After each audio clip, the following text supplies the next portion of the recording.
you want to do things right? To keep up with keeping your lives tight. Tight as in being right with the truth of true insight. Who of you want to do things right?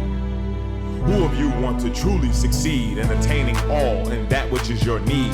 To be heard by the real answerer of all deeds, the true hero of all whom pleads. Who of you really want to bow down to the true King of Kings commanding the crown? To worship the one that ever rules alone, commanding everything of creation from the seat of its throne.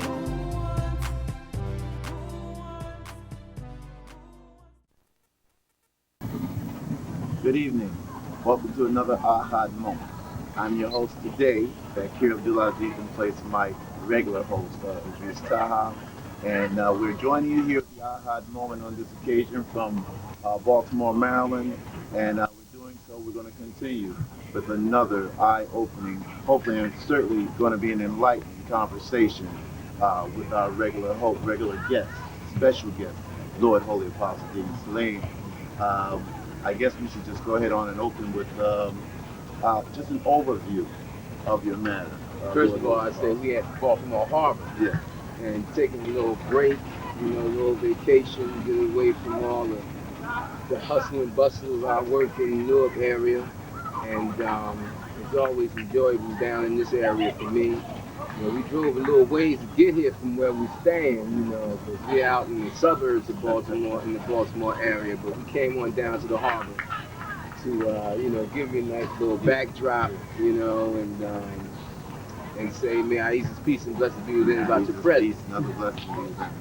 Yes.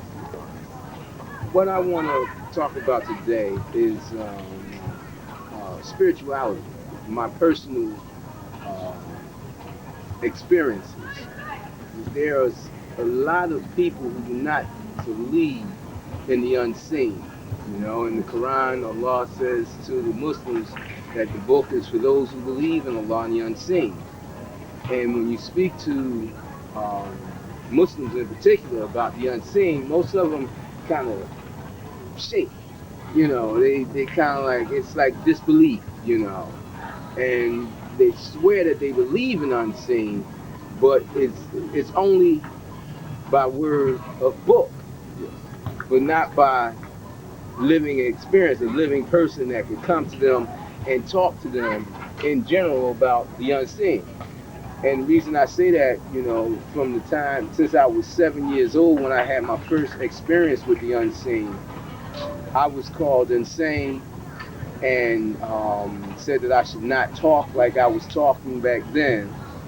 And it's just ironic that here again in my older age, some 48 years later, they're still talking about I'm insane.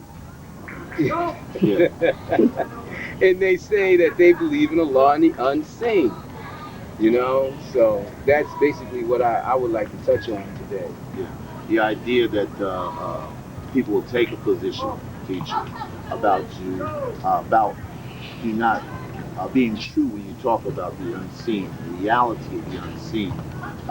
Talk about Muslims, but teacher, with that's maybe almost all people. All Christians, people, but especially religious people. But see, when you start dealing with the people on the religious path, that's on the fixed religious path, they all have different kinds of understandings and outlook about the unseen, and some of them, I'm not going to call so many names, but some of them, when you start speaking about the unseen, and they want to start talking about calling up the dead, calling up the ancestors, like the ancestors have power when much of Africa was chastised by Lord Most High, cursed for calling on the ancestors.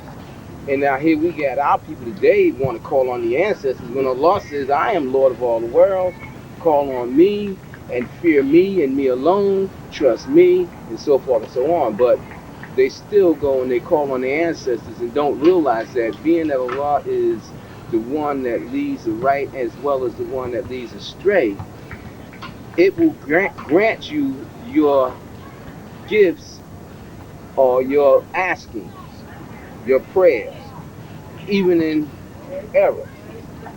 So if Ahezaah make you're calling on the ancestors, a living happening for you, it don't mean that you're right, because it instructs us to call on it and to trust in it. And it tells us not to even call on the angels. So, teacher, so you said in the end, if Allah grants you that prayer and you're calling on the answers, but what you know would be thinking it's not a blessing, but that in fact is a trial now. It's a trial now. That's right. It's a trial. Further straight. There you go. It's a trial that is a failure in the trial that you would even turn to call on the ancestors. For instance, I had a situation when I got possessed by the devil back in 1979. And I became desperate. I was dealing with metaphysics and what have you. And this guy introduced to me the Ouija board and all that. And I figured, I'd play with that. I didn't believe in that. But when I seen it working, I was like, whoa, this really works. And I had some people, relatives, who prayed the devil on me. They had been trying to take me down for a long time. The mother knew that. She said she knew it. She was the first to say I was Allah's messenger, the prophet, and that she had known it a long time. And she said she worshipped Satan, and they dealt with the devil, and said the devil was the Lord of this world, and it had power over man in this world, and that's why she was with it. And their attempt was to destroy me, but they were too late. And so, but their prayer was answered. Now I had to fight the devil up close and personal, and I had no one with me to help me. The person who was a brother named Nuruddin Sharif, who was with me, he left me. And he went about his way. And so I ended up having to fight that thing myself after he the one introduced the Ouija board and all that stuff to me, right? And so one day I got desperate because I hadn't slept for about 2 weeks, and the devil, every time I tried to sleep, the devil would mess with me, do physical things to me, mess with my physical body, even my sexual organs, and just doing its thing, it was all over me, right? And I got desperate enough to go, I was walking downtown Newark, and I came past a palm reader's joint, like the little outlet. And I ran in there, could you help me, And to make a long story short, of course, she tried to, get paid, get over, did a little magic trick, and caused her pulling a snake out of my stomach. And I'm so desperate, man, I didn't care. I figured that was a trick, but maybe she could help me get this devil off, because this devil was real to me, dealing with the unseen. She gave me a picture of the alleged Jesus, the false Jesus, the Caucasian with the stringy hair, and she picked the picture up off the floor. It was dirty. Then she tied some garlic around my neck, and she took whatever she called herself, taken out of my body, and threw it inside a jar of water, which was supposed to be holy water. And she kissed the picture and gave it to me and told me to put this picture up on my nightstand next to my bed, keep the garlic on, and pray to the Lord Jesus, the Lord Christ, she said, and then come back that next week with $150 so she could bury that snake or whatever she so-called pulled out of my stomach. I sat up there, man, that night, and it was the first time I was able to sleep, like in 2 weeks, man. And it was really a comfortable sleep. I slept, and in the midst of my sleeping, I kind of like was shocked. I said, how am I sleeping so well? Jumped up, and I looked at that picture, and it all came clear to me. I said, oh, Allah, have mercy on me. Have mercy on me. I took that picture, I tore it up, I threw it in the garbage, I poured out that water, flushed it down the toilet, got rid of that garlic. I said to that devil, I said, I know that woman working with you. Any little thing to get me to turn away from Allah for help, for something else, would be me in error. I said, I don't care if you stay on me, I will not turn to anyone or anything other than Allah. So go on and do your work, And so You know, shortly after that, and I even said, I know that's why you're not bothering me, so that I can go further in my error. You know, talking to the devil. Yeah. So later on that night, Joseph, my guardian angel, manifested itself and taught me how to sleep and hold the devil down, which is a certain way I sleep on my back, you know, with the formation, you know. And he told me that this is the way Allah's messengers and prophets sleep, you know. So from that point on, I was sleeping in that manner. And so, but the thing about it is that it was a real happening to me, you know, and I was a grown man. And people, of course, the first thing they said is I had a nervous breakdown, you know, because Allah asked me to quit my job after that. You know, I was working at the post office. They said he must be crazy. He quit the post office because, you know, postal workers, they think that that's the end of all. You know, you're established at the post office, and you know how they tell you, you know, because you're a postal worker, you can never get a job like this without an education. You can never be established like this here. This is it, blah, blah, blah, blah. And then the gin open doors for you. You can go buy things, and you say, oh, I work at the post office. Oh, really? That's a setup by the gin in this society. And people get hooked on that, thinking that they're special because they got some positions, you know.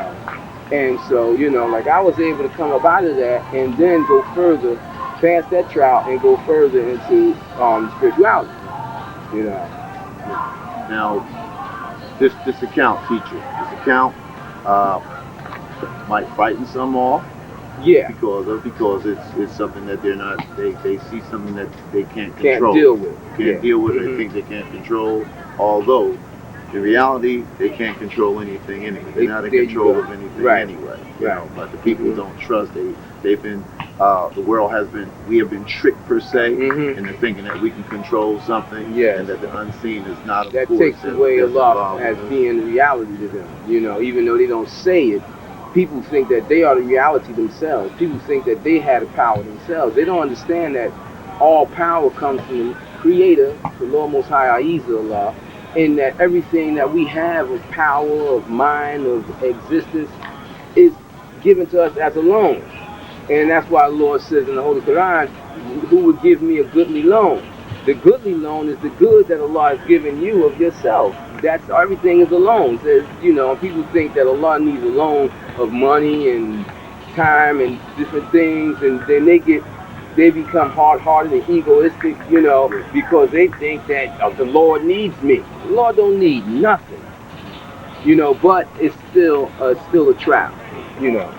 It's still a trap. Well, when you were talking about material things at the time, people might be thinking the Lord needs something of my possession. Yeah, of this material world, you know, and this is the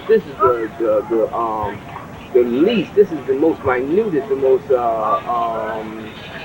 itty, smallest of our being is the material world that we see. Even though to us, as it being an illusion, it seems like it's the greatest thing. The smallest seems like the greatest, and what seems like to be the most non-existent, which is the unseen itself, is the greatest. The unseen is the greatest. The unseen is the greatest, and this is the least. That's what I'm trying to say. This world is the least, but that unseen is the greatest. So you talked about our worlds within.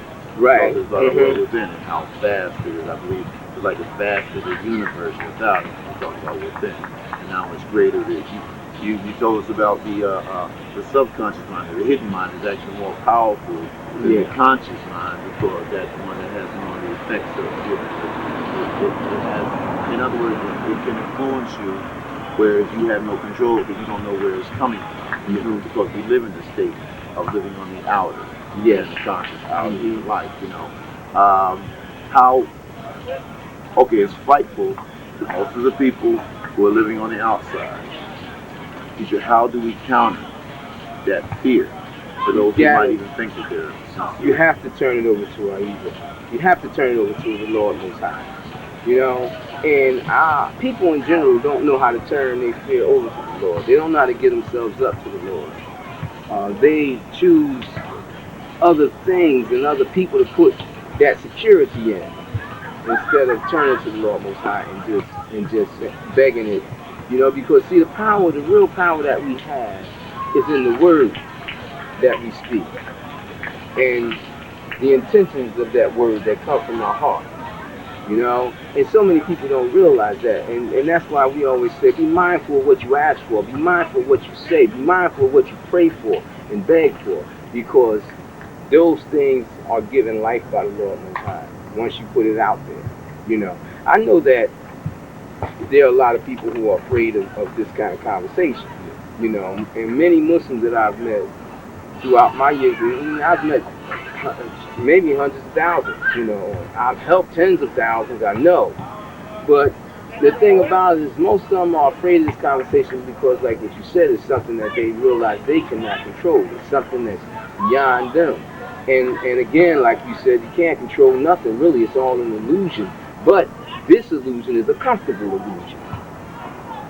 You see? It's a comfortable illusion. It's the Lord makes it comfortable that we believe we can, just like I believe I got the power to lift this bottle up and drink this water only because I want to do it. You see? But that's an illusion. The reality is that if the Lord commands me to want it, and commands me, desire for me to drink it, then His will be done. You understand? Because there's many times that I may have wanted to take a drink of water and was unable to do that. You know, and that's just, you know, living proof and reality of what's going on in our lives. You know. That's something I think we've all even experienced one time. Some desiring to accomplish something, desiring to do something with all of our intent and effort, but we can't get it accomplished. Even something as simple as ever been in a dream state, being something in a dream state, or an unconscious state or a semi-conscious state, and you're unable to do something. Although there's an inner part of you that is fully conscious, you think, but you don't realize you're in that in-between state. Right, and you're trying to affect something. The Lord has shown me His power over all those states where I have been in a dream state, and it has affected certain things for me. It caused me to speak to it in regards to what's going on in them dream states at the different levels of those dream states, the different level of the spiritual states, the astral states, the ethereal states, the etheric states, you know, and even higher states, and it has made those states a reality, a living happening for me, and that's why I can speak about it so comfortably. After all these years of people saying he's insane, I still haven't been proven wrong. Most of the people who say things about me, they haven't come and really sat down and opened themselves up to speak to me, you know, without being prejudiced, you know. And it's a shame because that's a sign of their immaturity, their insecurity, their distrust in the Lord Most High. Are they saying insane to you because they don't understand you, because they're fearful? They saying it because it's easy to say.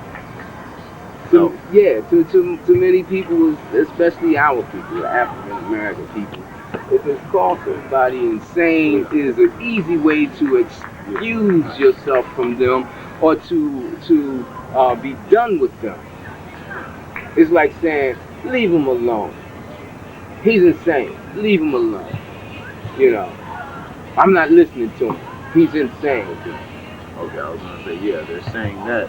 No, although they know the clear distinction between a true mentally ill person, because they see mentally ill people all the time on the streets, or they encounter them oftentimes. So they know a clear difference between what someone is saying. Although they may be saying, whether you may be saying something that they don't believe or don't want to believe, right, it's not the same thing. You know, I'll give you an example of what I'm talking about. I had this individual who was once my wife's cousin through marriage, named Ibrahim. I forget his last name. Then we have A.H.A.D.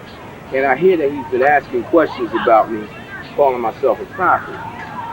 And he has known my position for over 10 years. And his wife used to sit under me. And I'm quite sure she used to bring information home to him. And now he's asking questions about the A.H.A.D moment, you know.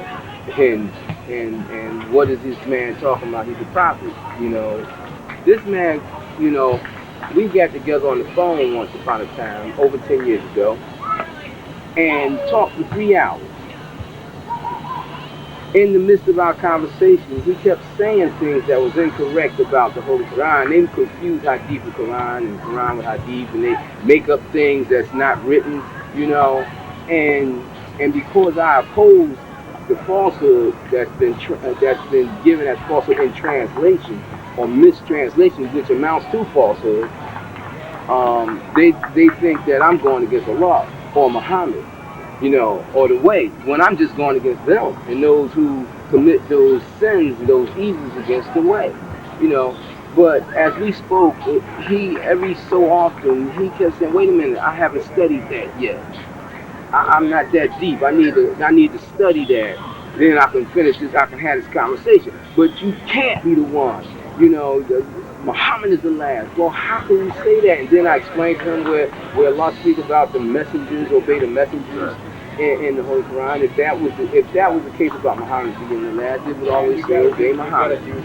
And I do not believe that Ahezaah would actually omit saying that Muhammad was definitely the last man, prophet, messenger to come to humanity on earth.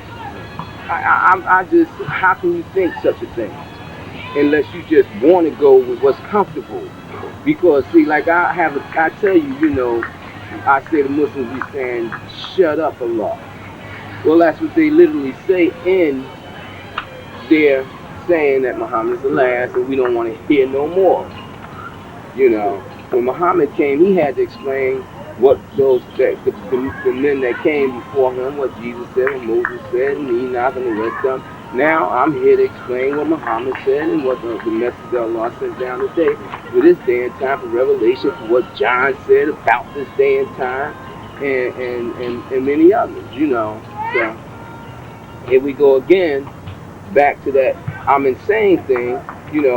If I was insane to this brother Ibrahim, how could he speak to me on the phone for 3 hours?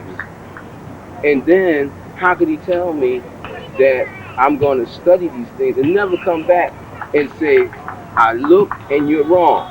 I wonder how can he even make a statement or a judgment when he don't know? He doesn't know. Right? How you gonna argue a case about something you have no knowledge? Allah speaks about them. They are deluded and they have no knowledge, but they believe that they are rightly guided. Although they have no knowledge. Although they have no knowledge, and it was so clear. So they got this thing going on now, and you brothers and sisters who are believers in A.H.A.D, A.H.A.D believers who believe in the message that Allah is sending down today in the name of Ahezaah, the new name of the Lord. I don't want you to be concerned about somebody doing me harm, but you'll hear in the community brothers who are insecure, brothers who are lost from the faith, brothers who have made up their own way, talking about getting together and doing me some harm. They've been talking about this since 1979, and I don't want you to be alarmed. Only way someone could do me harm is if Allah allows them to do me harm. Now, if Allah allows them to do me harm, that means that it was meant for that harm to come to me. If it's meant for that harm to come to me, then rest assured that I cannot change that. I'm not running from that, because you can't run from the Lord Most High. You can't run from His will. You can't run from His plan. No matter where you run to, if it catches you in another place, that is where it was meant to catch you. That was the plan of the Lord Most High. The Lord Most High don't make no mistakes. I am not in error. I am something that the Lord meant to be. And this is something that I want you to understand. It's just that people like this brother Ibrahim and a brother by the name of Amin, I forget his last name, been talking about doing things. A brother, you got brothers that's out there with them that attempted to do me harm back in 1979. If they were really their friends, if they would really befriend them, and they in them cliques now, hoping that somebody can finally do me some harm, they would tell them what harm came to them for trying to do me harm, without me raising a hand, without me calling for anybody to do anything to them. They would tell them why they left me alone a long time ago. You see? But that's the devil for you. The devil never gives up. So he got burnt, they got burnt, so they want to see if somebody else could get through. Teacher, I personally can't answer clearly or with confidence that say about Muslim, the Islamic community that comes from outside of America, the Islamic community that were born in indigenous countries. Oh, the ones that's using, like, the one that's using that. and abusing and misusing our brothers and having them become a thorn in the side of this country and a thorn in the side of the path of the way and the people that are true to the way. Those people, the Arabs and Turks and the Iraqis and the Iranians and all them people. What is it for you to say about them except that they took what Elijah Muhammad had started and turned it and used it in their favor to try to create havoc over here in these Americas? There's nothing else you can say about them. Are they friends of ours? No. No, they can act like they're friends of ours, but I can't see them being friends of ours that they got businesses, they ain't helping the brothers create businesses, they not taking the brothers and educating them how to make businesses and support their family. All they doing is throwing hadiths at them, acting like they're masters over them, talking about they got the greatest minds, and that they own Islam, that Islam belongs to them. You know, I mean, how did they outplay? You know, our brothers, they know that our brothers and sisters, most of them have the seed of slavery, you know, like still germinating them, still affecting them, and they taking advantage of it. Advantage of that. They know our people can't help but look to someone to bow down to slave unto. They know that, you know, and they act like they got warriors. They know they don't have warriors. The only way they're gonna get warriors for their cause is if they tap the minds of these people, you know. And if you turn away from Allah, listening to people like them for so long, Allah gonna tap your mind. And you know, some of these brothers is talking about doing me harm. They really, truly believe they're right. Surely their minds have to be tapped to even pretend like they really understand these people, that they really have a command of where these people's language comes from. Right. Their culture. It's like they're just totally disconnected. They're talking about the African-American Muslim community. Right. They're totally disconnected Right. from where they, the reality from where they came from. Mm-hmm. Whether they can accept the story or not, whether it's a harsh story or not. The very reality is that they come from a certain place. They've got parents, they've got relatives that remind them every day as to where they come from. Right. And here it is, they're hearing a clear word that makes sense, or it certainly would make sense if they pause to listen to it, especially if the statement came in that you don't know Arabic. Right. They don't have a command of Arabic. No. You know, I mean, it's you can get out there. A teacher once said that, I believe they said if he learned Arabic, he studied Arabic almost all his life. This was a 60-plus-year-old man, but he still didn't have the same command of the Arabic and the nuances and all the subtleties of the language as anybody would have if they were like 70 years old. Let me just give you another example. I don't have the command of the language of the streets in North, and I was born and raised in North. Why I don't have a command? Because it's ever changing. And the nuances in the Arabic is changing too, because they're cultural people, and they change the meaning of things. Look how they say kafir means one who covers the truth. That's not true, never was true. The kafirs was the people who worshipped at that statue or whatever, that place of kafir. Yeah, kafir, the pharaoh who had, you know, what you call the thing? You understand? So they start calling people kafirs, and that took on a meaning, just like they called us niggeros and niggers, and it took on a different meaning. You know, we don't even know what it means anymore, except something disgraceful and horrible. When actually, you had lazy people who did not want to say the whole word Negro. They spoke slow with that southern drawl, Negro, and they started leaving the O off. That's where it actually came from. But we can't stand to hear because we know it's associated with slavery and what took place with us and how they try to take us off. You know, so now we hate it. We hate it so much that we got leaders amongst the civic leaders trying to get them to squash that word out when they should be really trying to squash other things out that's more important to squash out, like the lack of our education. You know, true education. I'm not talking about the 3 R's in the school that's being ran by some other race of people that got guidance counselors over your children. That you know, I mean, come on.